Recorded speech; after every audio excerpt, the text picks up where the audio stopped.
2025, here we are. Yes. It's ending. It's Ending. I know, but it's okay. It's been a year that maybe it's time to go ahead and say goodbye to, and Absolutely. look forward to 2026. to what's coming next. Yeah. Just to start, you're a prolific reader. You read to blurb, you read to review, you read for fun and pleasure. For people, there was a study that came out this year that depressed me that said people are reading less than ever. So for parents listening, or for people that are like, gosh, all I do is scroll. Do you have any personal tips that you use to stay on it? First off, I absolutely do. And it was new to me this year. We've talked in the past. I have a tendency, I try to put my phone in a box or a drawer, and then I'll go into a separate room. And I have a room, and I'm very lucky. I love my little house, and I have a little room that just has a little chair, and there's no screens in it. And that's where I get my reading done. But this year, and I found this device that I absolutely love, and it's called Brick. And you literally hold your phone, you set what you want it to turn off, you hold your phone up to it, and it turns all of those apps off. Wow. And it has been fantastic. Because I especially know there are parents, there are people who can't just have their phone away from them, right? If there's a medical emergency or something going on. So you can just turn off the things that you might be distracted by, but your phone will still ring. Exactly. In case your boss calls, or in case, somebody you're taking care of has to reach out to you, that phone will still work and it's still within reach, but everything else is turned off, and it rewards you. It kind of almost gamifies it in a way. That. It's really, I'm telling you, this is not I know nothing about the people who made it. This is not sponsored in any way. I just really have started using it, and I found it to be very, very helpful because there's more and more distraction in the world. Reading is so important. It's so much about focus and being present and just interacting with the material that you're looking at. But it's, of course, so tempting that there's this little thing that you can just pick up. This way, I pick it up, I look at it, oh, everything's dead.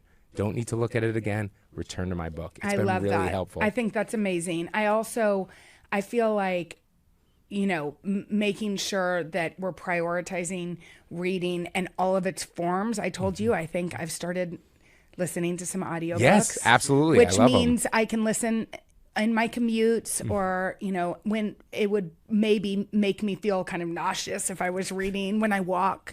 Things like that, which also encourage movement, which I love. I love music, obviously. I'm human, but sometimes if I need to read something quickly, I can put it in, go for a walk, and it's like I spend 2 hours walking and listening to one of my favorite books. And it does one of my favorite things, which is you feel like you're multitasking. Ooh, I'm working out, or I'm going for that walk. I'm taking care of my body, and at the same time, I'm taking care of my brain. I absolutely love listening. I love reading in all its different forms. And I'm a big fan of thinking about that as well. Books are wonderful, but there's great long form pieces. There's so many different things. Oh my gosh, The New Yorker. It's like when my husband knows, just by the look on my face, whether it's happy or recently I read a beautifully sad article, which I'm sure you read too. And he's like, you're reading The New Yorker. He can tell, and because I don't, on my phone, usually it's not that type of face. Right. No, exactly. There's so much great stuff in the world. And I guess that would be another thing that I would say. There's so much wonderful things to read. The important thing is to find the thing that works for you and to just keep at it. There's a book that might work for me that doesn't work for somebody else, but that doesn't mean, oh, never mind, I'm not going to, go find the book that works for you. And that's a wonderful place to be. Yes, exactly. Okay. So, one other thing that I like to hear is that when I read these studies that say people are reading less than ever, or there's this issue, do you ever worry about the state of reading or publishing or books? That's a great question, and I'm going to be real with you. Absolutely not. Oh, good. Absolutely not. I think this has always been around. The Chicken Little of it all. I've lived through it many, many times. I remember, which ages me a little bit, but it's just the truth. I remember when the internet was going to kill books. I remember when they were going to start using ebooks, which again, all reading is great. But there was talk of then they're going to put videos in between the text. And it's no. The fact of the matter is people love to read. And there are always these studies that are saying, oh, book sales are down, or people aren't reading enough, or there's this or there's that. the fact of the matter is when television came out, Yeah. people were like, books are over. Yes. When radio came out, Yes. people were like, books are over. Like, what's the phrase? The rumors of my death Yeah. are greatly exaggerated. Yeah. That there will always be readers. It's a huge industry. And also, like, let's be real. Some sections, some genres, sales are up. Yeah. Romance, Yeah. escapism. There's some stuff that are they're blowing through the roof right now. Yes. So as a whole, I believe publishing is strong. I believe the money that is coming in, especially through certain genres, gets thrown out there, and so that there are books that editors can take risks on, and it's really, really impressive to see it as an ecosphere. It's a wild, like, the books industry is wild. It's big. It's hard to contain. There's so many different facets of it, from the big five to corporate publishing to independent books. But as long as people want to tell stories, people will want to read stories, and as long as that exists, which is forever, there will always be a market for this. Okay, good. Whew. And I also think there's ways to encourage our kids, because Always. I think that's where people start to feel a little bit pessimistic, is that if you're just allowing your children to stare at a screen all the time, of course they're not going to read. So take them to get coffee, take them to sit in a park. I mean, it's cold now, but you know what I mean? Take them out, be with them, do reading parties at night. Like, try to encourage it, pop popcorn, the way that you would make other acts of celebration in your home fun. Do that, because it's like, it's easier to just let your kids stare at a screen somewhere, but like, it's up to us as parents to keep it alive in our homes. I love what you just said there about it's a celebration. Yeah. Make it into something fun. It's a beautiful way to spend time with your child. Yes. Reading is such a wonderful way. Read aloud to them. Yes. Read to them often, and let them find the things that they desire. Yes. Like, that's the fun. Yes. Like, don't make it feel like homework. Oh, you got to read it. And again, I'm guilty of this. Hey, I love this book. You should love this book too. No, it's okay. The kid is going to find, if they want to read Captain Underpants, let them read Captain Underpants. Graphic novels. Oh, fantastic. It's a gateway drug, man. That's a perfect way to put it. Right? Then they'll fall in love with the other things. I think when we're similar aged, I think there was like this feeling that if you hadn't read all the classics, there was something wrong with you. Absolutely. And I think that sort of has faded, and parents know, like, if your kid's into skateboarding, find skateboarding. If they love Dogman, who doesn't? You know what I mean? It's funny and silly, and they want to laugh just like we do. 100%. And the classics, they'll come to in their own time. And let's be real. I read some when I was too young. Yeah. Now when I reread them, I'm like, that's I understand. a lot. Exactly.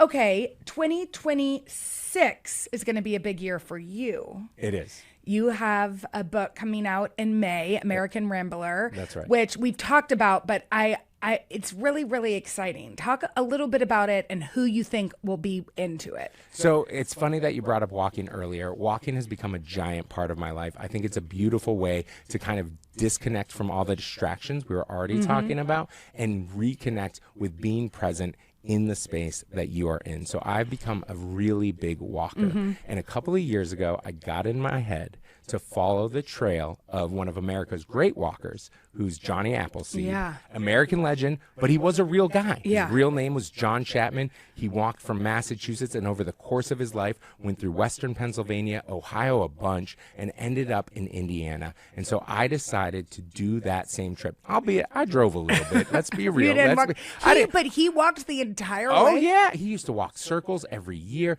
Like, the man lived outside, walked constantly, lived off of the kindness of other strangers, and was really, really spiritual. And so the opening line of the book is, I've been drinking a bit less and praying a lot more than I used to. And it's a little bit about me feeling lost and going out for a really big trip and seeing America at an eye level. I met so many strangers that showed me so much kindness. And I think in this day and age, all we hear about is vitriol. Yeah. And I saw a different America, and I really enjoyed it. Through the inspiration of this real human. That's right. We know a lot about our historical figures, and maybe this is just me, but I feel like I don't know that much about Johnny Appleseed. Because he has been regulated to legend. Yes. So like Paul Bunyan, not a real guy. Yes. Giant guy, Yes. awesome legend, not a real guy. Pecos Bill, also not a real guy, awesome legend, not a real guy. Right. But John Chapman was a real guy. kind of a businessman, a land speculator. Some people said a mad saint kind of in a way, but he was a real guy. But as people co-opted his story to help build a legend, he became less of a historical figure and more of a story that we told to children. Exactly. And that's where part of my interest came from. My father used to tell me these wild tales about him. But I'm really excited about it. I think people are going to love it. I think you'll love it, Jenna. I'm so excited to read it. Send it to me. I will. On my must-read 2026 Galleys are coming out. Let's go. Okay, 2025. What do you feel like were your top 3 books I'm of so the excited. year? All right. First off, The Wayfinder. Adam Johnson. I haven't read this yet. Well, listen, it's giant. Yeah. And that's why I want to make sure I can get in as many people's hands as possible. Because I think it's an intimidating book. It's a big, big book. But it moves so quickly. Those pages turn so fast. It's an epic story. I mean, I'm talking, this has all the makings of a modern day classic. It's a story that takes place in Polynesia over 100 years ago. One island is a group of people who have lost their seafaring abilities. They no longer know how to get from island to island. So there's a lot of metaphors in there about dwindling resources and what happens. The other island is this big, epic, royal island. And there's a political intrigue. There's royal families. Eventually, you kind of realize you're being told 2 different timelines of stories. I don't want to give away too much. That sounds like a good twist. The characters are incredible, and there are a lot of them. Luckily, in the front of the book, there is a character list. I flipped back to it many times. It was helpful. It was very, very helpful. But overall, if you're looking for a story filled with adventures, filled with lessons, filled with incredible characters, the ocean, the way that Adam Johnson writes about the ocean as both this beautiful, beautiful thing, but also this very, very almost scary place that can kind of give and take. It's just gorgeous. The families, the connections, the history. It's so much about oral storytelling. Adam Johnson won the Pulitzer for Orphan Master's Son in 2013. This book, he took 10 years to write it. Over 10 years, he's back. Like, it's such a fan. Like, if you're like, you know what I miss? I miss a delicious, giant, beautiful, gorgeous, fun book. This is it. Oh my gosh. Okay. What else? Okay. So Nicholas Boggs wrote this beautiful book, Baldwin, A Love Story. Oh, yeah. It's time. So I wanted to do some fiction. Yes. And then I wanted to do some nonfiction. It is gorgeous. It's the first biography of James Baldwin in over 30 years. Yeah, I was going to say, is it the first ever? No. There were plenty. There's been plenty, but not for 30 years. And he examines Baldwin's life through his relationships. Interesting. And in this modern day, they can speak more openly about Baldwin's sexuality. And it is breathtaking. Again, a book that I believe Nicholas Boggs worked on it for 12 years, maybe more. It's his first book. This man has dedicated his life to telling this story. Yes. So he helped bring, while he was researching, he discovered a children's book that Baldwin wrote. And so he helped get that republished. Yeah. But it's his first book. Again, it's a giant book. If you want to talk about book trends real quick, I would argue big books are back. Don't be scared of them. It's so fun. My favorite of the year, and it's big. Yeah, so exactly. Buckeye. Yeah, which is fantastic. Yeah. Did you love Buckeye? I mean, and again, what a great story. The guy who wrote it. Patrick Ryan. Took 7 years to write it. It's his debut novel. He wrote a short story collection, which read as a novel, but truly it's his first real novel, and it is very Ohio, obviously. Like and again, but right, a love story, but also about relationships and people, and what I loved about it. You were like, I didn't ask you your favorite. No, I want to hear. One of my favorite things about it is that it spans from the middle of World War II or towards the end of World War II all the way through the end of the Vietnam War in this one small town. And we see how America changes. We see, it felt really relevant in many ways. We see how the family unit changes, how individuals are allowed to be who they are through those years. And I was like, I just felt like I was immersed in this small, beautiful town. And I knew the characters. You're right. There's something about the big book. It's our own history, right? Yeah. It's the upheaval that took place in those years that he chose to write about. I loved it. I love that you picked it. Like, it is a phenomenal book. Beautiful book. And again, it's that same, exactly what you're saying. It's that big book. Yes. And so Nicholas Boggs, don't be scared of it. It's so, so beautiful. Baldwin, a love story. And it tackles a life. But again, it's like, oh, nonfiction. Well, that's going to read like a thesis paper. No, this book is alive. It sparks. It's very beautiful. Ooh, I in the want way to read that. I'm it's great. dying to read that. Okay, finally, your third favorite. Okay, so again, fiction, nonfiction. I'm gonna listen. There's so many great books this year, right? Buckeye, Guardian and a Thief, right? Fantastic. Yes. Like, there's so many wonderful books. There are the other two sort of surprisers for us, just because. And I'll just be honest, we didn't get them for book club. Like, we normally see everything, or many, many things. Right, you get pitched constantly. In fiction. The two that did not come our way that have been very successful, The Correspondent.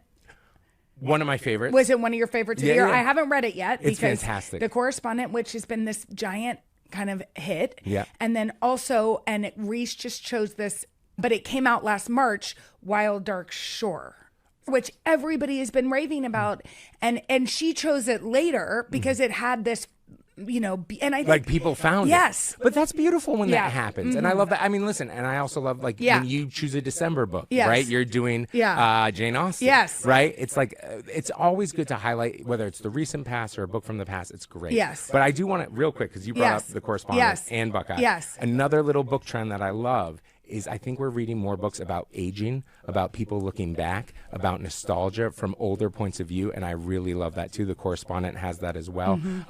Another one that kind of does that is the Ian McEwan. What we like, so that great. Listen, it was a great year for books, but I'm gonna pick a cookbook. What? I swear to you. Because I think what we were talking about, right? Books, there's so many different ways to read. Yes. Books are different things to different people. My mom loves to read cookbooks. Like, for fun, and she isn't really even a cook, but she found them so fun to read. She really enjoyed them, right? And I know we know people like that have big collections of cookbooks, but maybe don't cook so much themselves. Personally, I'm a terrible cook. Yeah, me too. But let me tell you, Alison Roman's new cookbook is so good. It is simple. Yeah. It's things you can use in the pantry. It's called Something from Nothing. And I love that title. It's right. So this is, again, for me, I can't cook. I don't even look at cookbooks because I'm like, they all look too complicated to me. Yeah. Something from Nothing is everything you can find in your pantry right now. Or if you can't, you're going to find it at a local store. It's not crazy exotic ingredients.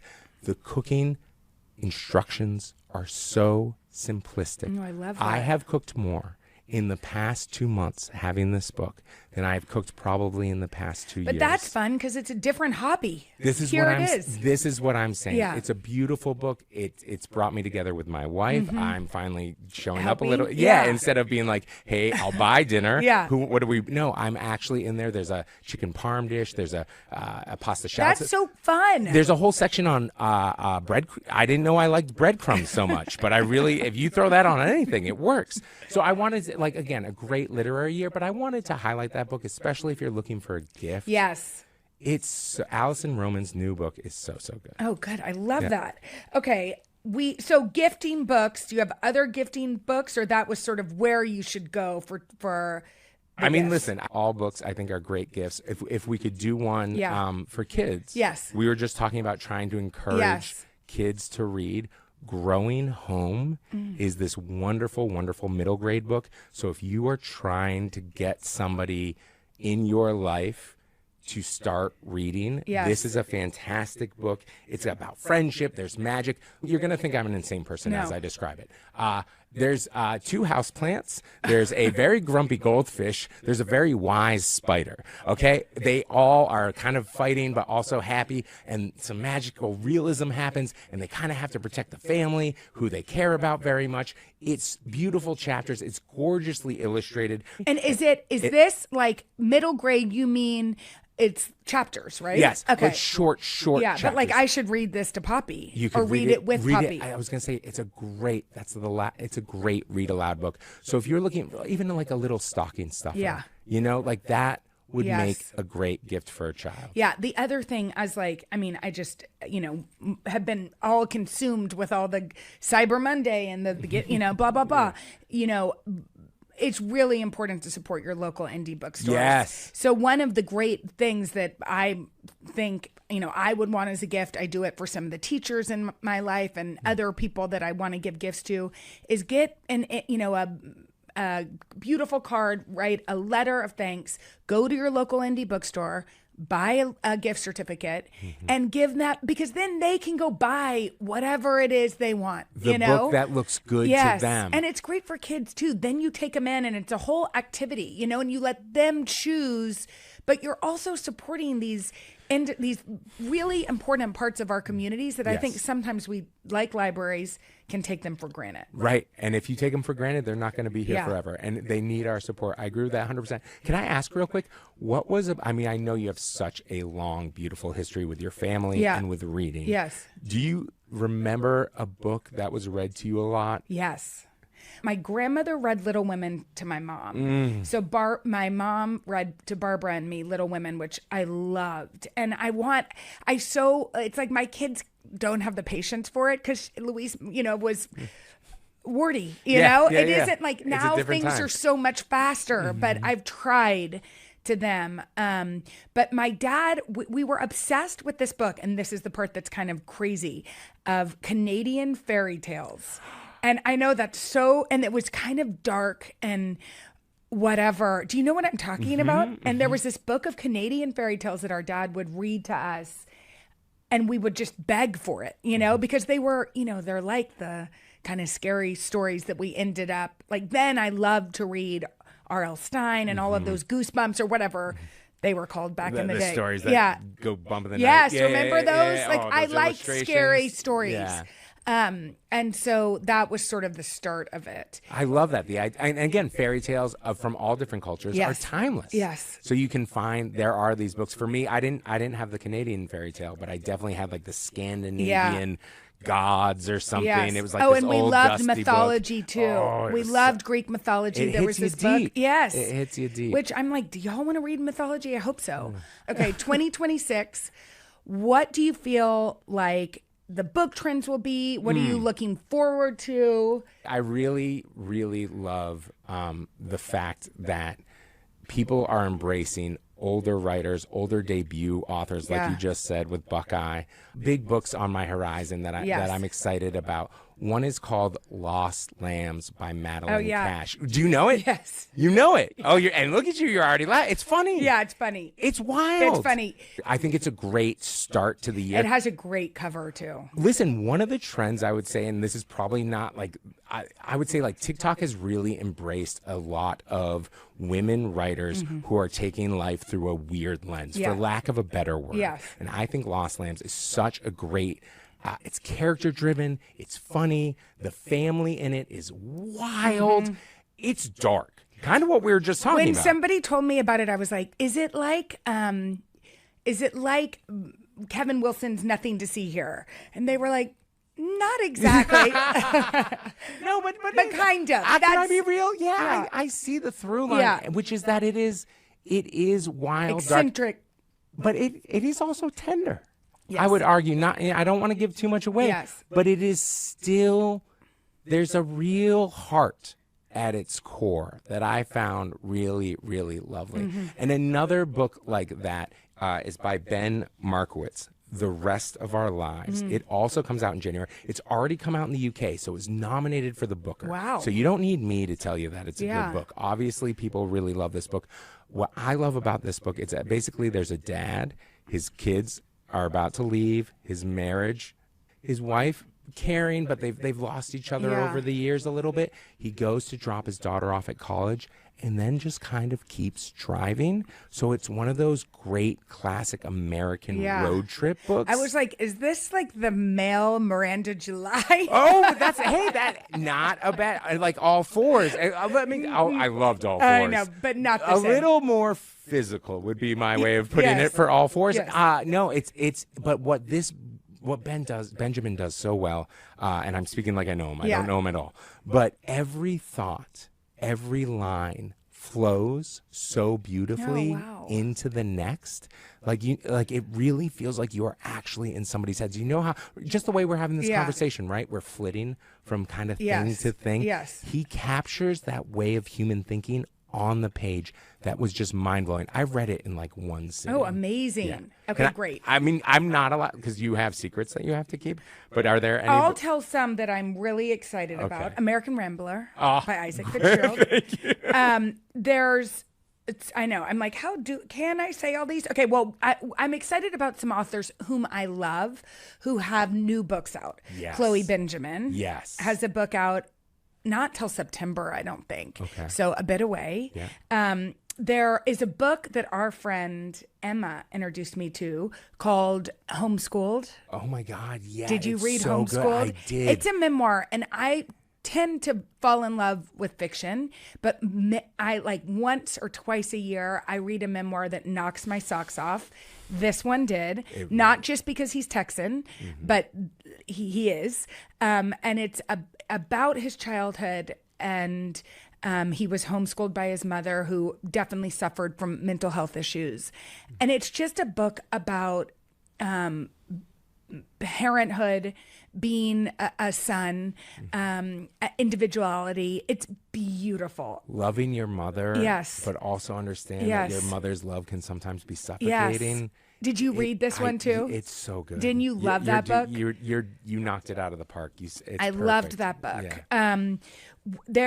One of my kin by Tahari Jones. She wrote American Marriage. She's back. American Marriage is one of my top 10. I love it. I loved that book so much. She has a book out in September. I'm really excited. I haven't read that yet, but I'm dying to.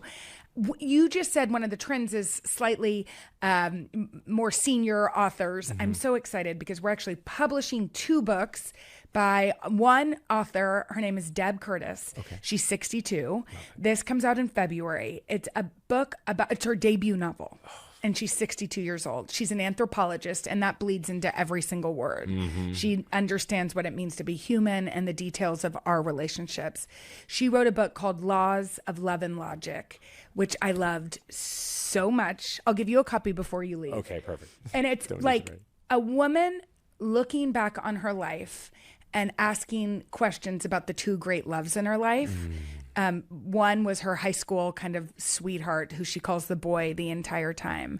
And the other is her professor husband, who is really solid.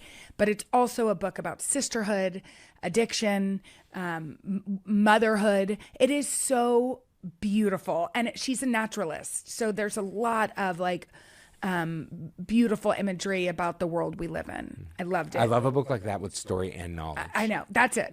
And so much of it. I loved that book. The other is a book. She's a Brazilian writer. Her name is Juliette Faithful. It's a book called Liar's Dice. She's also an older debut novelist. And it is a book about sisterhood, twins. And it's based on her own story, although it is fictionalized. She grew up in Brazil, and her sister around age 10, but in the book around age 10, started presenting, there were issues with her health, and they were separated. And it's a book about what lengths you'll go to make sure you're with the people you love. And part of it, when I love books that have this, is like has a literacy bend to it, which I just love so much.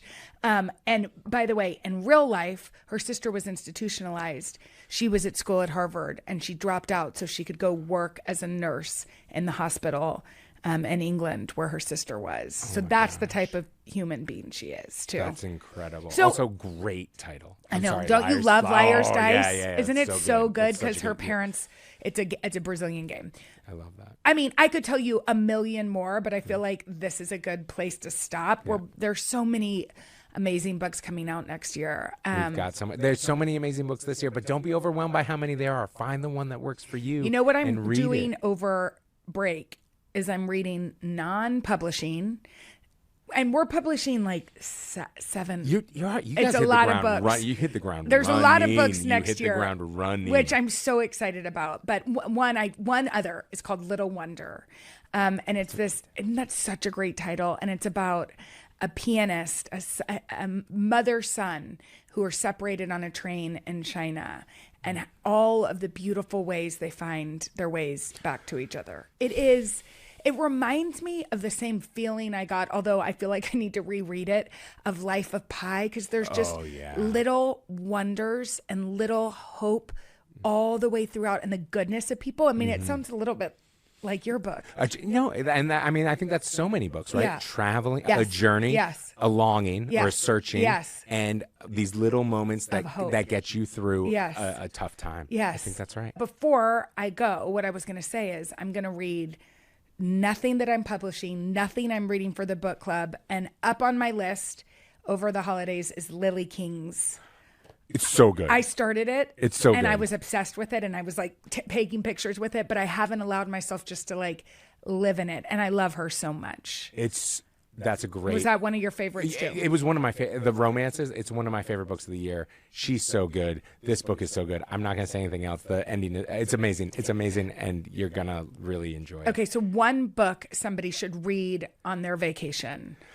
It can be a classic. It can be just something that you've loved that's really fun. Yeah. I mean, listen, that book that you just mentioned is incredible.